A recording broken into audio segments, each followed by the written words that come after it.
آپ صلی اللہ علیہ وسلم نے ارشاد فرمایا کہ جانوروں کے معاملے میں اللہ سے ڈرا کرو، اچھے انداز سے ان پر سواری کیا کرو اور اچھے انداز سے ان کو کھلایا کرو۔ السلام علیکم ورحمۃ اللہ وبرکاتہ۔ ویب سیریز طریقہ محمدی کی یہ 4th ایپیسوڈ ہے۔ ناظرین، حضرت ام سلمہ رضی اللہ تعالی عنہا فرماتی ہیں کہ ایک دفعہ نبی کریم صلی اللہ علیہ وسلم ایک صحرا میں سے گزر رہے تھے کہ کسی پکارنے والے نے آپ کو یا رسول اللہ کہہ کر پکارا، تو آپ نے اس کی آواز کی طرف متوجہ ہوئے، لیکن سامنے کوئی نظر نہ آیا۔ آپ نے دوبارہ غور سے دیکھا تو وہاں ایک ہرنی بندھی ہوئی تھی۔ اس نے عرض کی کہ یا رسول اللہ صلی اللہ علیہ وسلم، میرے نزدیک تشریف لائیے۔ سو آپ اس کے قریب ہوئے اور اس سے پوچھا کہ تمہاری کیا ضرورت ہے؟ اس نے عرض کی، اس پہاڑ میں 2 نومولود بچے یعنی نیو بورن بیبیز ہیں، بس آپ مجھے آزاد کر دیجئے تاکہ میں انہیں دودھ پلا کر آؤں۔ دودھ پلا کر میں آپ کے پاس واپس لوٹ آؤں گی۔ نبی پاک نے اس ہرنی سے پوچھا، کیا تم ایسا ہی کرو گی، یعنی دودھ پلا کر واپس آ جاؤ گی؟ اس نے عرض کی، اگر میں ایسا نہ کروں تو اللہ پاک مجھے سخت عذاب دے۔ سو آپ نے اسے آزاد کر دیا۔ آزاد ہوتے ہی فوراً گئی، اس نے اپنے بچوں کو دودھ پلایا اور کچھ ہی دیر میں وہ واپس لوٹ آئی۔ پھر آپ صلی اللہ علیہ وسلم نے اسے دوبارہ باندھ دیا۔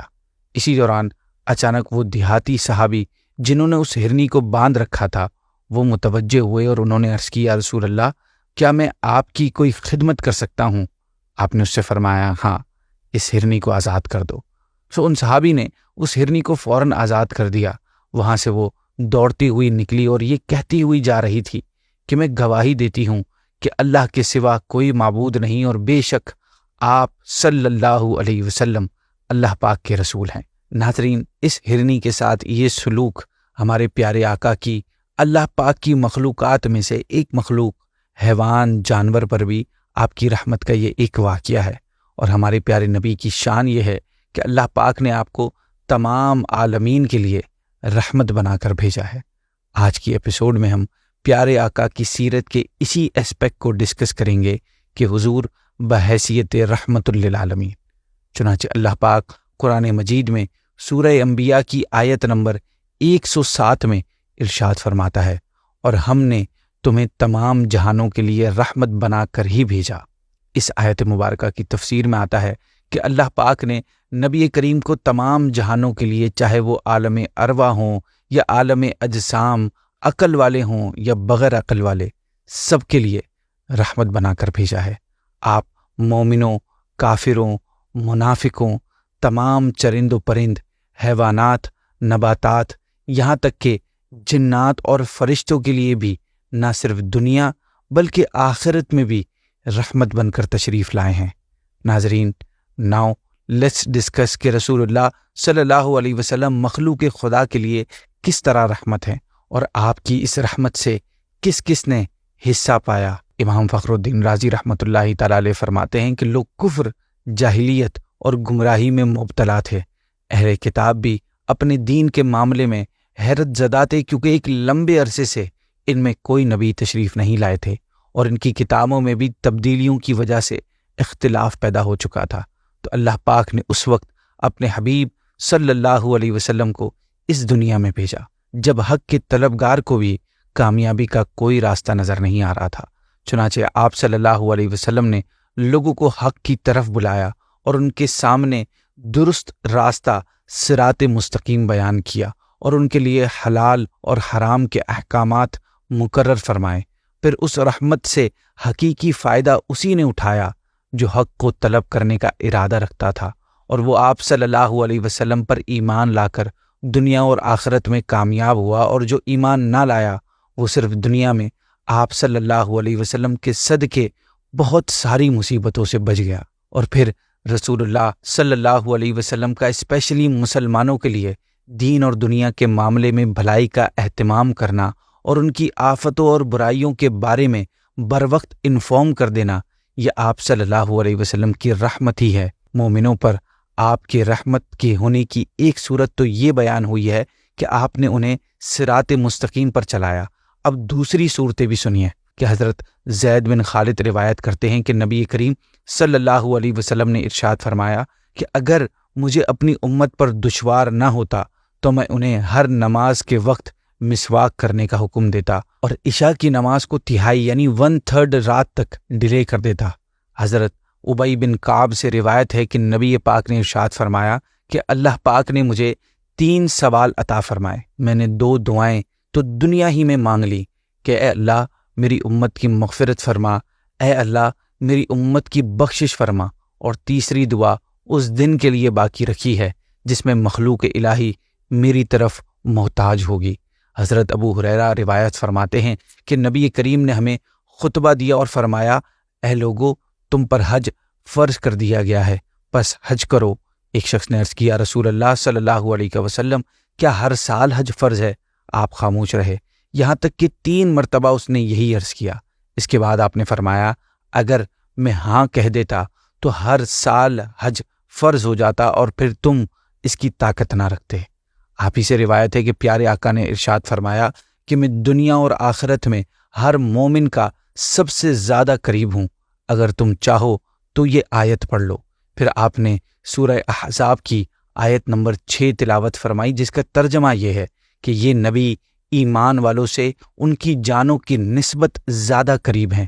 تلاوت کے بعد فرمایا حضور نے کہ تو جس مسلمان کا انتقال ہو جائے اور مال چھوڑے تو اس کے وارثوں کا ہے، اور جو قرض یا بال بچے چھوڑ جائے تو وہ میرے پاس آئیں کہ میں ان کا مددگار ہوں۔ ناظرین، یہ ساری گفتگو مسلمانوں پر آپ کی شفقت اور رحمت کے حوالے سے تھی۔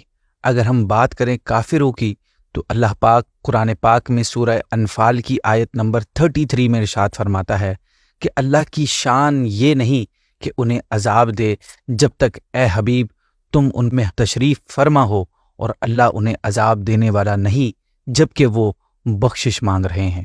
اس آیت میں یہ بات بیان کی گئی کہ کافروں پر اجتماعی عذاب یعنی کلیکٹو پنشمنٹ انہیں نہیں ملے گی، جیسے پرانی قوموں کو ایک ساتھ ہلاک کر دیا جاتا تھا نا، اس طرح ان کے ساتھ نہیں ہوگا، کیونکہ اے حبیب آپ ان میں موجود ہیں۔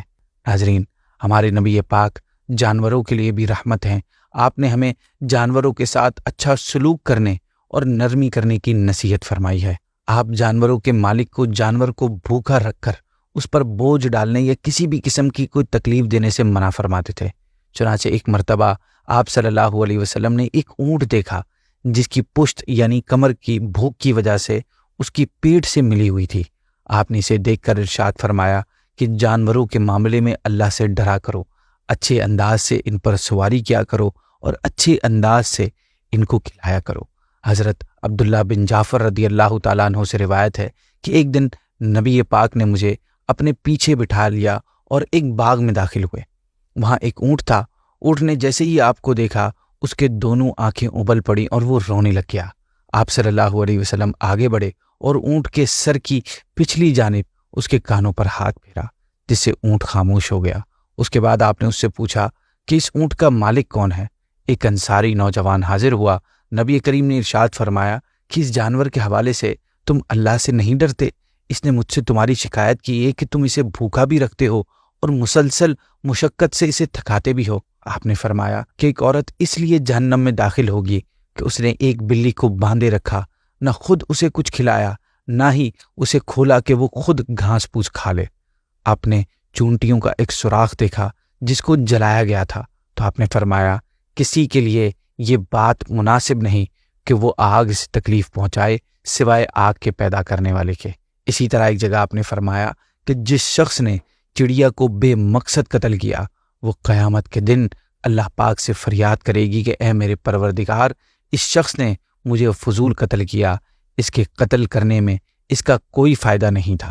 صحابہ کرام ایک سفر میں نبی پاک کے ساتھ تھے کہ وہ ایک درخت کے پاس سے گزرے جس میں سے ایک پرندے کے 2 بچے تھے۔ صحابہ نے وہ بچے اٹھا لیے۔ راوی بیان کرتے ہیں کہ وہ پرندہ نبی پاک کے پاس شکایت کرتا ہوا حاضر ہوا تو آپ نے صحابہ سے فرمایا کہ کس نے اس پرندے کے اس بچوں کو تکلیف دی ہے؟ صحابہ نے عرض کی کہ ہم نے۔ آپ نے فرمایا اس کے بچے اسے لوٹا دو۔ ایون حضور کی ذات جنات کے لیے بھی رحمت بنا کر بھیجی گئی ہے۔ آپ نے جنات کو اسلام کی دعوت دی۔ یہ بات آپ صلی اللہ علیہ وسلم کی خصوصیت میں سے بھی ہے کہ آپ نے باقاعدہ طور پر جنات کو بھی اسلام کی دعوت دی اور بہت سے جنات آپ کے ہاتھ پر مسلمان ہوئے۔ اس واقعے کو قرآن کریم میں سورہ احقاف میں اس طرح ذکر فرمایا ہے کہ اور اے حبیب یاد کرو جب ہم نے تمہاری طرف جنوں کی ایک جماعت پھیری جو کان لگا کر قرآن سنتی تھی، پھر جب وہ نبی کی بارگاہ میں حاضر ہوئے تو کہنے لگے کہ خاموش رہو اور سنو۔ پھر جب تلاوت ختم ہو گئی تو وہ اپنی قوم کی طرف ڈراتے ہوئے پلٹ گئے، کہنے لگے اے ہماری قوم، ہم نے ایک کتاب سنی ہے جو موسیٰ کے بعد نازل کی گئی ہے، وہ پہلی کتابوں کی تصدیق فرماتی ہے، حق اور سیدھے راستے کی طرف رہنمائی کرتی ہے۔ عبداللہ بن مسعود رضی اللہ عنہ کہتے ہیں کہ جنوں کا ایک گروپ رسول اللہ کے پاس حاضر ہوا اور اس نے عرض کیا کہ یا رسول اللہ صلی اللہ علیہ وسلم، آپ اپنی امت کو ہڈی، لید، گوبر اور کوئلے سے استنجا کرنے سے منع فرما دیے، کیونکہ ان میں اللہ پاک نے ہمارے لیے روزی رکھی ہے۔ تو آپ نے اس سے منع فرما دیا۔ نباتات یعنی پلانٹس پر آپ کی رحمت کے حوالے سے ایک واقعہ سنتے ہیں، پھر اپنی آج کی ایپیسوڈ کو اینڈ کرتے ہیں۔ چنانچہ ایک انصاری عورت نے پیارے نبی کی خدمت میں عرض کیا کہ یا رسول اللہ صلی اللہ علیہ وسلم، کیا میں آپ کے بیٹھنے کے لیے کوئی چیز نہ بنوا دوں کیونکہ میرا غلام کارپینٹر ہے؟ آپ نے فرمایا اگر تم چاہو تو بنوا دو۔ چنانچہ اس عورت نے آپ کے لیے ایک ممبر بنوا دیا۔ جمعے کا دن آیا تو آپ اسی ممبر پر تشریف فرما ہوئے جو تیار کیا گیا تھا، لیکن آپ کے ممبر پر بیٹھنے کی وجہ سے کھجور کا وہ تنا ممبر بننے سے پہلے جس سے ٹیک لگا کر آپ خطبہ ارشاد فرماتے تھے، وہ آپ کی جدائی میں رونے لگا کہ مسجد میں موجود لوگوں نے اس کے رونے کی آواز سنی۔ وہ اتنا رویا کہ پھٹنے کے قریب ہو گیا۔ یہ دیکھ کر آپ صلی اللہ علیہ وسلم اپنے ممبر مبارک سے نیچے تشریف لائے۔ آپ نے اس سے فرمایا کہ تم چاہے یہ چیز اختیار کر لو کہ میں تمہیں اسی جگہ درخت میں دوبارہ لگا دوں جہاں تم پہلے تھے، اور تم دوبارہ ایسے ہی سرسبز ہو جاؤ جیسے کہ پہلے کبھی تھے، اور اگر تم چاہو تو میں جنت میں تمہیں لگا دوں کہ وہاں تم جنت کی نہروں اور چشموں سے سیراب ہوتے رہو گے، پھر تمہاری پیداوار بہترین ہو جائے گی اور تم پھر پھل دینے لگو گے، اور پھر جنت میں اولیاء اللہ تیرا پھل کھائیں۔ آپ نے صحابہ سے فرمایا کہ اس کھجور کے تنے نے یہ اختیار کیا کہ میں اسے جنت میں لگاؤں۔ پھر آپ صلی اللہ علیہ وسلم اس کے بارے میں حکم دیا کہ اس ممبر کے نیچے گڑھا کھود کر اسے اسی میں دفن کر دیا جائے۔ آپ نے صحابہ سے فرمایا کہ اگر میں اسے سینے سے نہ لگاتا تو یہ قیامت تک روتا رہتا۔ اسی بیوٹیفل واقعے پر یہ ایپیسوڈ کو اینڈ کرتے ہیں۔ نیکسٹ ایپیسوڈ میں ہم حضور بحیثیت بانی ریاست مدینہ اس والے ٹاپک کو ڈسکس کریں گے۔ جزاک اللہ۔ السلام علیکم ورحمۃ اللہ وبرکاتہ۔